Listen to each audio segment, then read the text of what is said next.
Peace, peace, peace. Abaragani, Islam, Salam, Hetepu, Rahubat, Chino Lako Ni Nani, Chief Noble Bandele in the building. Yo, today we got some more Moorish TikTok video. Moorish and Indigenous, to be for certain. So I got some fire. It's going to spank you in your ear. Psst. You're going to think it was sizzling. You're going to think it was bacon. Hit you with that fire today, all right? So before we get into any videos, please smash the like button. Please share this video and subscribe. You know the routine. Please do that for me. And please go check out this next ad I'm about to show you. I'm going to hit you with an ad, all right? Yes, knowledge is for the people. Get your books today on indigenousmoors.org, your one-stop shop for indigenous needs.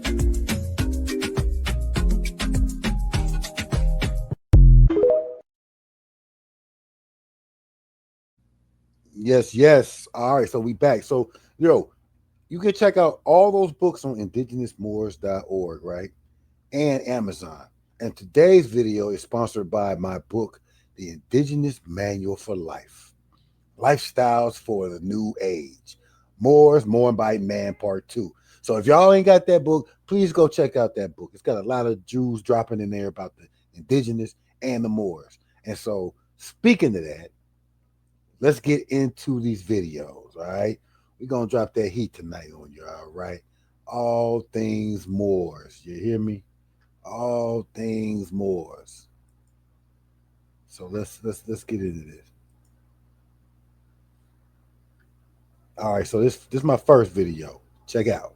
Skin color doesn't mean anything because there's no such thing as skin color other than the terminology. It's a matter of what degree of melanin you have, and that's one of the things that people have done is they have determined, they have divided up people like crayons with skin colors and tones.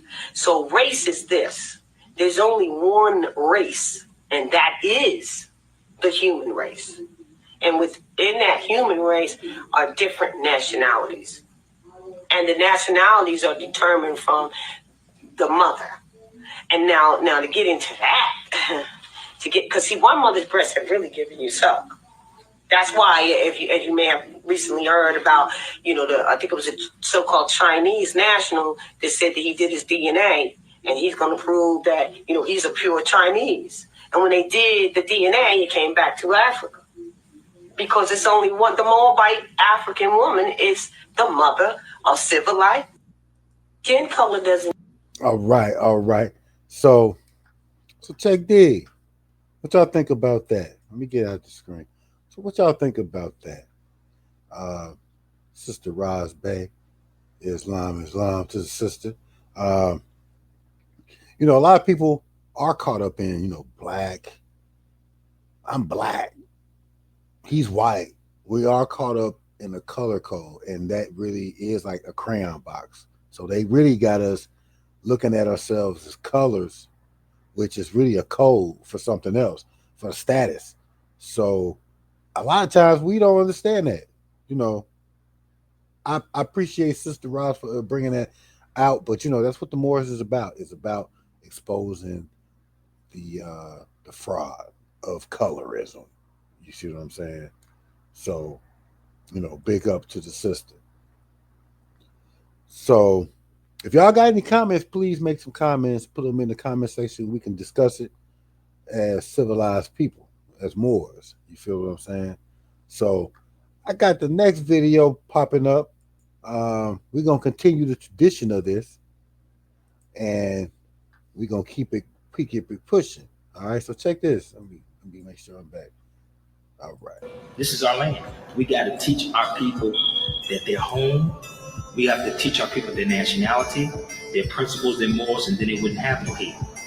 When the real history is exposed, not only does it expose Europeans who misrepresented the history, it also exposes compromised quote unquote black scholars. What happened was that the Europeans, the Dominican and Franciscan orders, destroyed much of what the Moors had over here, and that which they didn't destroy, they converted into nunneries, monasteries, and churches. That's why people sometimes say to me, well, if the Moors was doing that stuff over here in this hemisphere, where's the artifacts? Where's the architecture? When you go to Central America, you see it all over the place, but they just changed the facade. They put the cross on top, and it's Moorish. And now what they did there is exactly what happened right here in America, Central and South America. A lot of the buildings that you see that you think are Catholic churches or whatever, were originally masjids and mosques. And all they did was do this facade. And guess what they got to do this facade? The Moriscos. And as a matter of fact, they call it. Y'all hear that? Moriscos. The Moriscos. The Moors that converted to Christianity. Pretty much by force, I add. But let me finish. They call it Mujahid or Mujahid art. They actually got Moorish architects to change up the facades itself. The little Moors. Right, the Moriscos were the Moors who they forced to convert to Christianity. And they were called Moriscos from that point. The history is so deep. All right. So, let me see. This is all right. So what y'all think about that? Let's get back into this. So I like this video. Pete, shout out to Sabir Bey. You know what I'm saying? You know, shout out to Hakeem Bey. Islam to both of y'all. You know, further along the process of understanding, you know, Moorish and Moorish science, they're showing you how things were manipulated, how things were changed. Hakeem Bey, you know, check out Hakeem Bey videos if y'all can. Check out Hakeem Bey videos. You know, early in my studies, I studied with him, and he's very heavy, and he's got a lot of science. He got and he can prove it too. So, you know, definitely check out his videos. So now we about to get a little heavier, right? If y'all know anything about the rise of the Moors, if y'all want to, you know, I know a lot of Moors been following that. If y'all know about the rise of the Moors, we gonna get into that right now. All right, so check this out. Interstate 95, Massachusetts, near exit 57, mile marker 57.4. They specified in the news that we're anti-government, but we're not. We're not anti-government. We're not anti-police. We're not sovereign citizens. We're not black identity extremists. As specified multiple times to the police that we're abiding by the peaceful journey laws of the United States, federal courts. So just look up Title 18 of United States Code, subsection 926 alpha or 925 alpha, if I'm not mistaken, as well as the decision of the United States Supreme Court, Young versus Harris, which specifies that merely carrying an arm, or it says, you know, being in the possession of a gun per se constitutes no offense. So we haven't violated any laws. The police seen us on the side. The Moors is based in Pawtucket, Rhode Island. They say their goal is informing all Moors of their political status here in the U.S. The group also believes that Moorish Americans are the, quote, aboriginal people of the land to which the sovereign power is vested. State Police Colonel Christopher Mason says today that troopers are trained to deal with these types of situations. I didn't have any knowledge about this particular specific group. However, the state police is not unusual for us to counter people that have sovereign citizen ideologies. I'm not saying that this group does, but we have had those encounters before in the past. We train to those encounters. You notice how he tried to link them to sovereign citizens, but then he says he didn't know if this was sovereign citizen or not, but he threw it out there. We very much understand, you know, I guess the philosophy that underlies that mindset, and we train our officers actually at the academy on these interactions and how to de-escalate those situations and how to engage with people that have that philosophy and mindset and resolve those situations, you know, in a peaceful manner. The group has been very active on social media, posting videos and photos quite frequently. Our chief investigator, Cheryl Fiandaca, takes a closer look now at the group's online activity.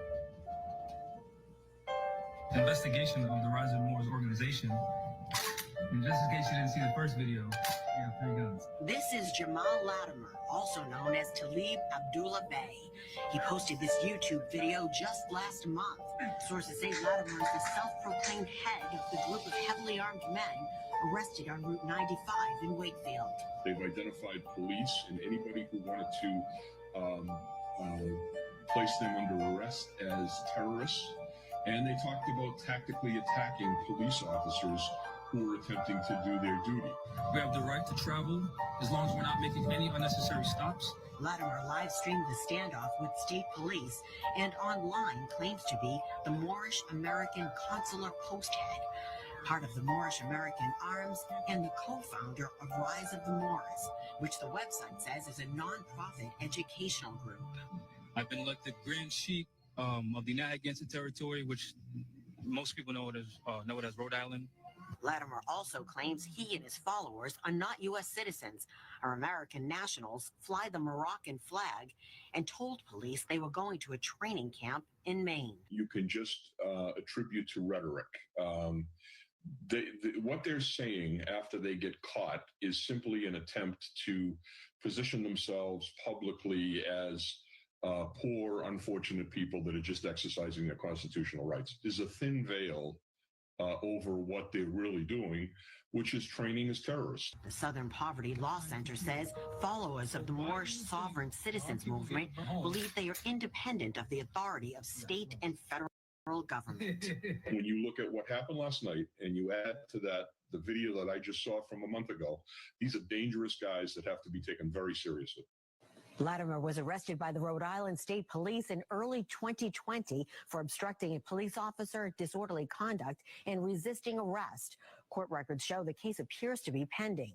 Rhode Island State Police tell us they are well aware of the group and, along with Maine officials, are in communication with the Massachusetts State Police. Cheryl Fiandaca, WBZ News. You see offense description: dangerous weapon, carrying a dangerous weapon.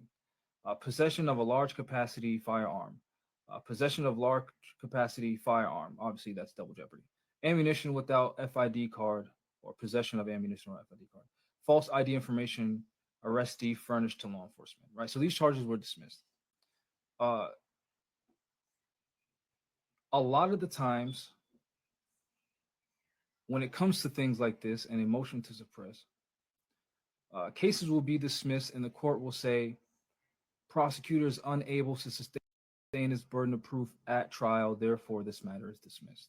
So when you file a motion to suppress, in it you're articulating that because the police violated your right, whatever they found, and this applies to anything, cannabis, even protected by the Constitution, such as cocaine, if the police found whatever it is that they found without probable cause or reasonable suspicion, then they cannot use it against you. It's called fruit of a poisonous tree. And if you look up any case law regarding a motion to suppress, you will often see that phraseology being used, fruit of a poisonous tree. All it means is that the evidence that the police, detective, prosecutor, whatever, obtained was in violation of your right to due process. So, as an example, if you are in your mode of conveyance, because I know Moors like specific words. If you're in your car, the word car means carriage. So if you're on the road and you're being carried on the road, and you have an arm on you, and let's say you're speeding, we already know traffic infractions are not crimes, right? The police see you speeding, boom, they pull you over. All they can do is give you a speeding ticket, because that's the only infraction that you are alleged to have violated. If they then ask you to exit your vehicle and then proceed to search that vehicle, they have already violated your right to due process. One, if they pulled you over for speeding, then you are detained. Two, once you are detained, they have to read you your Miranda rights. Now, I'm going to say this, though. If a lot of times when you get stopped by the police, they're going to say they got probable cause because they're going to create probable cause. For example, I smell marijuana or something. They see something that they can say is incriminating. Then they say they got probable cause. They have reasonable suspicion, probable cause. And 3, in order to search your vehicle, they need probable cause and or reasonable suspicion. So if you just pull over for speeding, that doesn't meet that threshold of requirement. So if the police in court during your motion to suppress hearing, you would have the right to cross-examine them. You would ask them what was their probable cause to ask you to exit your vehicle, because now they're physically detaining you. They're making a seizure of your person. All right, let's look up the Fourth Amendment and what your rights are. And of course, most lawyers aren't going to tell you what your rights are. They're just going to do whatever it is that their job is. But remember, they're officers of the court, and their first obligation is to the court. We already know that a lot of these prosecutors and attorneys make deals with each other. We already know that a lot of these judges were former prosecutors, so they're not even on your side anyway. We already know a lot of these judges are practicing law from the bench. They have, if you look up their name, they have a whole law firm where they litigate cases, but they're also a judge, which is against the United States law. But anyway, know what your Fourth Amendment rights are, because they're very important to you. They're very important in general. And again, like I said, when you look up Fourth Amendment violations, you'll see that there is, just because these people are cops, or just because these people are detectives, or just because these people are prosecutors, or just because these people are judges, does not mean that they're infallible. It does not mean that they do not make mistakes. It does not mean that they're omnipotent and all-knowing. That's not what these things mean. These are human beings. And police make mistakes all the time, every day, all the time, and we don't catch their mistakes. Beings that make mistakes. As an example, look at this image right here, where it says case dismissed. They put the wrong date. They put 1/4/2022. So these people make mistakes, right? And you can use that mistakes. Obviously, if it's just like a clerical mistake, then you might not be able to use that for your defense. But if it's a mistake of law, such as a Fourth Amendment violation, then you can absolutely use that in your defense. And remember,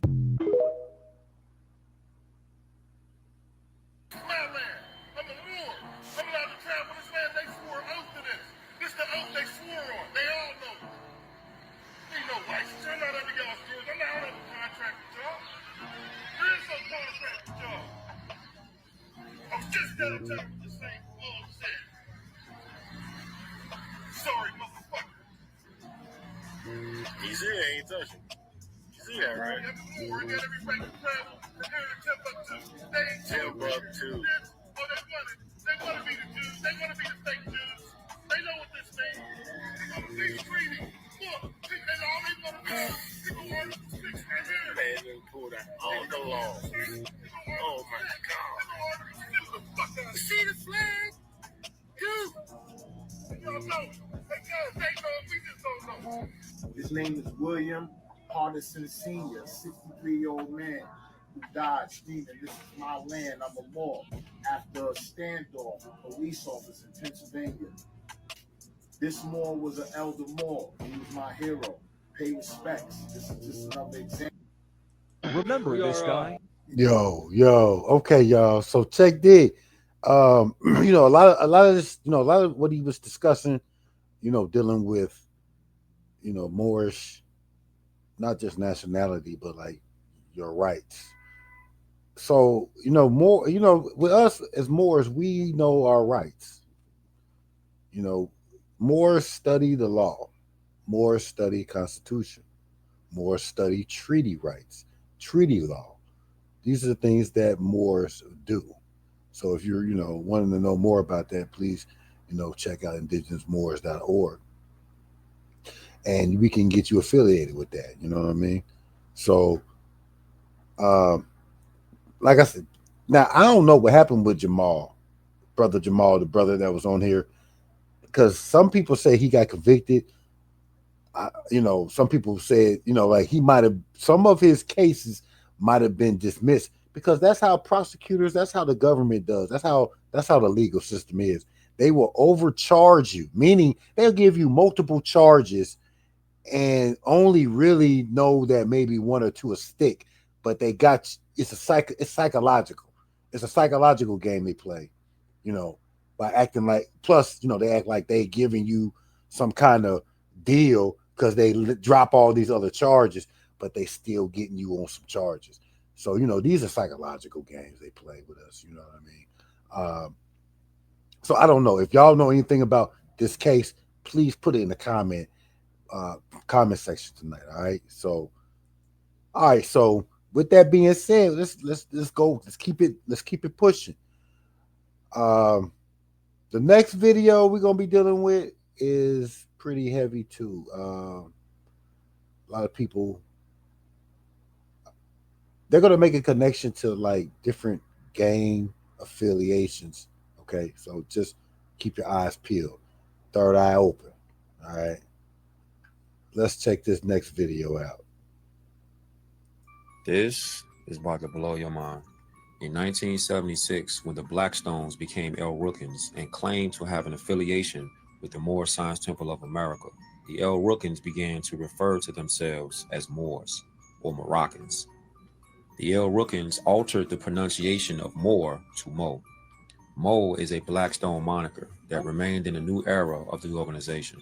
They used the acronym BULLS, which meant Brothers United Living and Loving Stones. The Stones cherished the new Nike Air Jordan gym shoes, also red and black. The almighty Blackstones also had a call and response prayer. Allah, the Father of the universe, the Father of love, truth, peace, freedom, and justice. The Moles also held meetings, reciting Blackstone literature that they called the preliminary Moorish questions. The 13 questions originated from the El Rookins era affiliation with the Moor Science Temple of America. This is the fort. El Rookin headquarters on the south side, Drexel Street, 1980.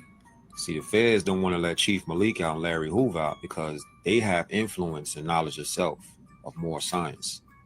The almighty Black Peace Stone Nation also had a newspaper. Ford used the paper as a clarion call. Chief calls for unity.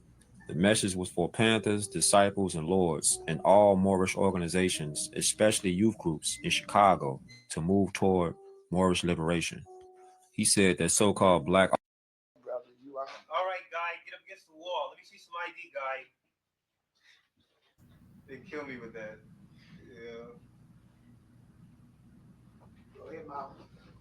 Oh, it's on? Mm-hmm. Oh, okay. Greetings. All right. Good evening. Greetings. We're coming to you live from Urus, or Buffalo, New York, and from the Moorish American Society of Comprehensive Science, also known as the Moorish Society of Maurium, of the Talismanic Kingdom of Maurium. Let's see. Again, as I said, we talked about a lot of things yesterday about the United States. I know that's one of the areas of interest that our sister Bert Lockett has concerning the beginnings of the United States Corporation in and throughout the continental United States, i.e. the Americas. And but in order to comprehend the myriad of actual events in and throughout the Americas and the Moorish Empire on a whole, or to have an accurate anecdotal account, we must look and explore the events of the planetary and galactical conditions involving Mars, Earth, and the days of Atlantis. Now, of course, a lot of people will ask, well, what does that have to do with the United States? It has a lot to do with it. When we look at the events and things which occurred in Atlantis some 16,000, 20,000 years ago, and even 1,000,000 years ago, we can better comprehend and have an overall comprehension of exactly what occurred, or shall I say the cause and effect of ultimately what happened in the continental United States. So we then consider early Atlantis, Kemet, axis, consciousness grid changes, Escaic logometers, which is another way of saying Akashic records, lifelines of those Akashic records, Moorish talismanic thaumaturgy. Thaumaturgy is basically another term that's used for magic or ancient magic. We're also going to look at the science of ancestral incantations involving thaumaturgy. utilizing specific tones and language or languages of light. We're going to look at genealogy as well as true geography. Now, I know that is a lot, but as I said, all of these things relate directly and indirectly to the history and the origins of the United States Corporation and why it was formed, etc. But as I said, going back to the time of Atlantis, when we look at about 20,000 years ago, there was a process that occurred that involved the Moors of Atlantis at that time. You also had Moors on Mars, and you also had Moors who were living underground at that time. These were masters, ascended masters from the sixth dimension, and I'll talk more about them in a minute. But the Moors that were actually living on Atlantis at that time, unfortunately, were involved in some experiments similar to that of the Philadelphia experiment in the 40s involving time travel. And unfortunately, they lost control of this experiment. And when things got out of control, ultimately, it caused the cataclysmic event or destruction of Atlantis, the 10 islands of Atlantis. And in addition to which, it ripped a series of holes through a number of dimensions. And ultimately, that's what caused the problems that occurred in and throughout the Moorish Empire from that time up until the present.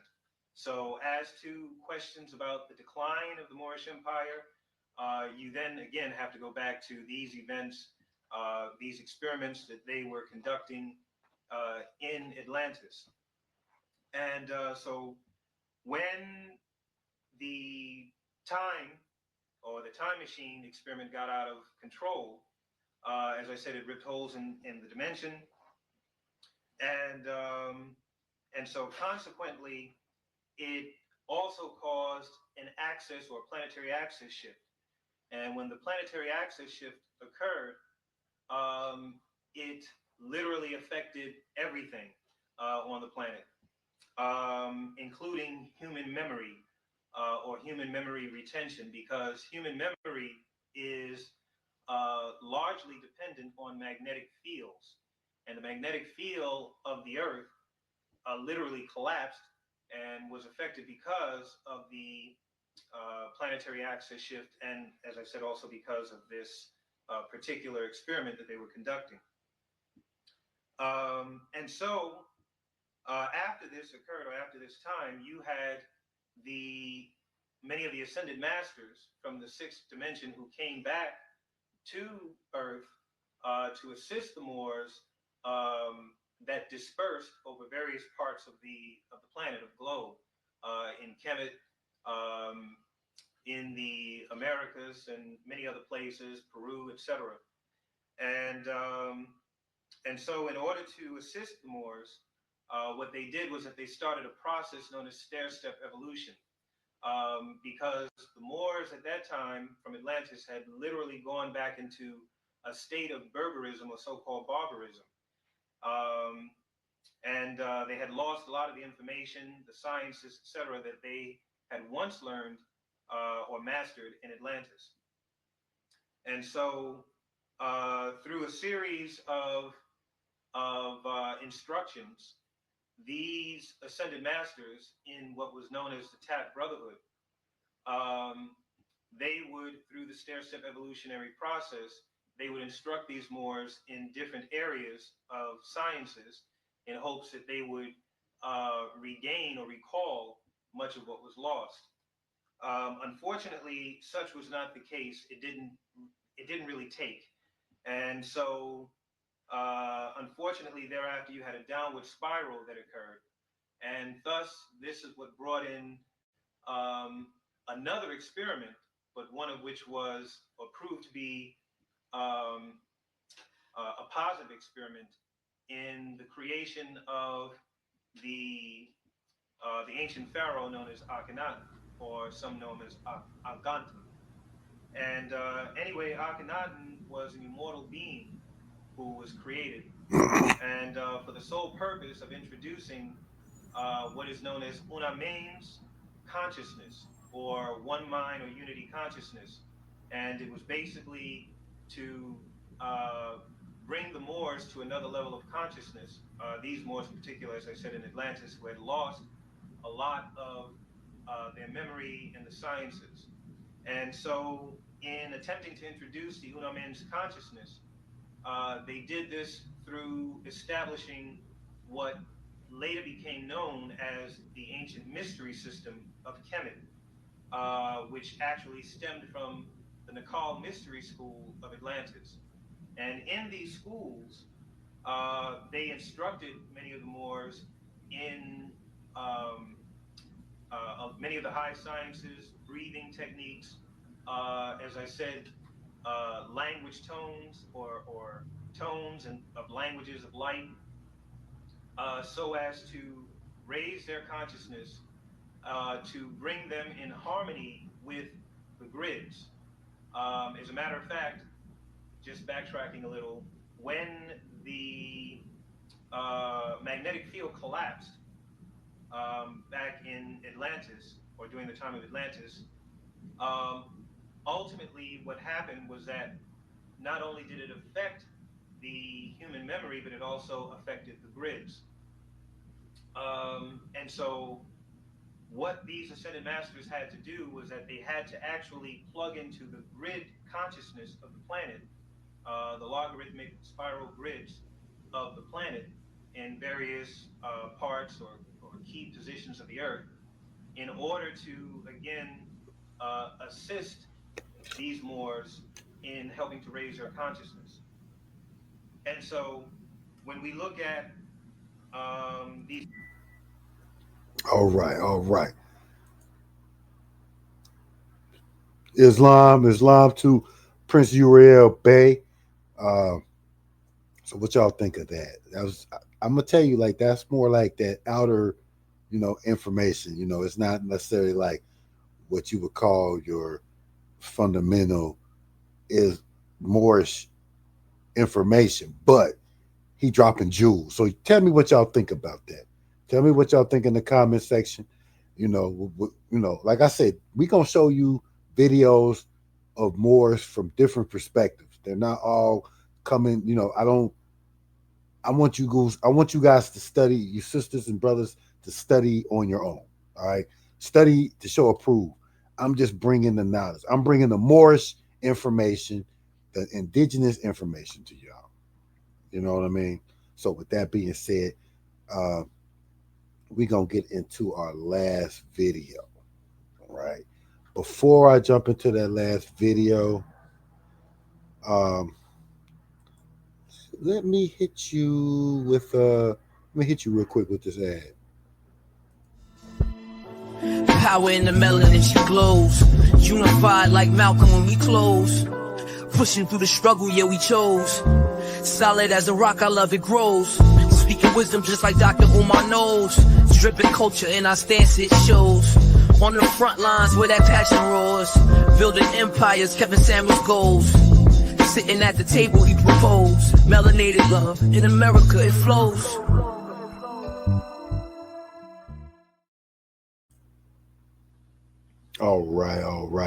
All right, so now we about to get into this next video. We're going to end it with this video. Shout out, please, y'all, like this video. And please subscribe. Smash the like button. Help my algorithms, all right? Please, help our algorithms. So, to end it, we just had the brother talking, Uriel, discussing different metaphysics of Moorish science. So now let's deal with a little bit of the Moorish and the indigenous, the other indigenous side. Okay, get in here, America. Check out this new discovery of indigenous tribes up in the Antarctica. Ooh, wee! Have y'all heard of the Bashenga tribe?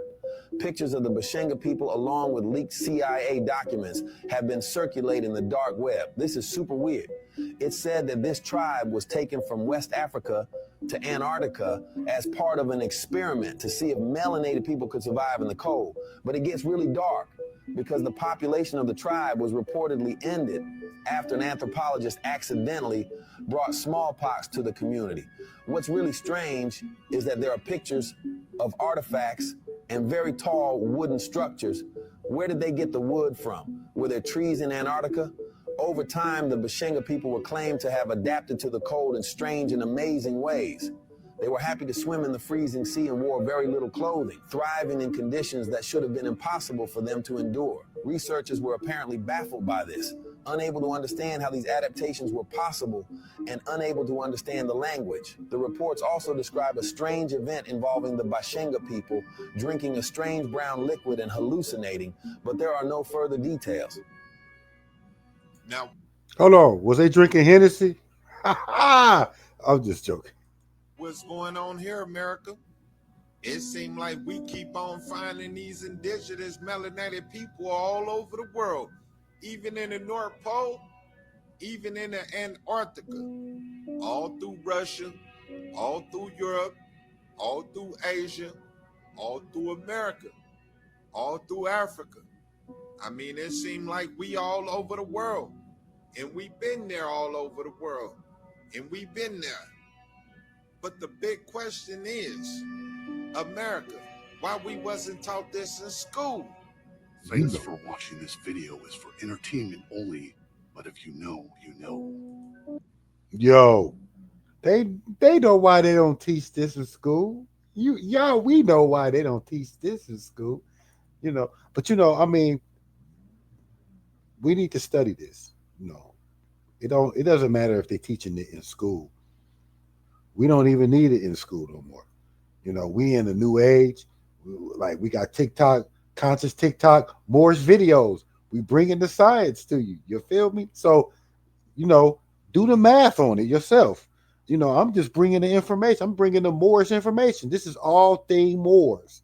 You feel me? All Moors. We got other TikTok videos that people do, which I watch myself, and they're great. But this right here is designated to the Moors, period. Indigenous, period. You understand what I'm saying? So everything is going to be all things Moors, all things indigenous coming at you, all right? So, appreciate everybody watching it. Please donate if you can. I'll have the link in the description, but you can donate. If you want any contact, like I said before that, like I said, please check out indigenousmoors.org. You can check us out there, or you can call for any religious services, any Moorish services that's needed. You can go to us. So, with that being said, appreciate y'all. Check us out on the next video. Please like it. Go check out our older videos. Check out my first TikTok. The first Moorish TikTok video I did. Check that out, all right? And we're going to keep pushing it. We're going to keep bringing the Moors together, all right? Peace and love. Tuta Nana.